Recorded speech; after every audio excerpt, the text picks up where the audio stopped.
mệt quá. Cất để con mệt quá nằm đây. Đi cả buổi mệt quá nằm ngồi đây. Đi xuống. Ê. Chưa mệt thì đi nữa hả?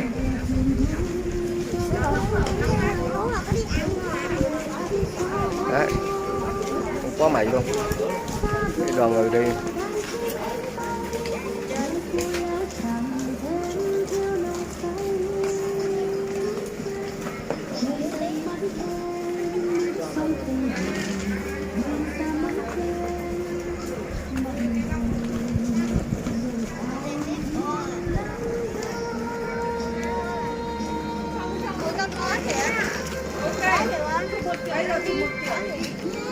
Ừ.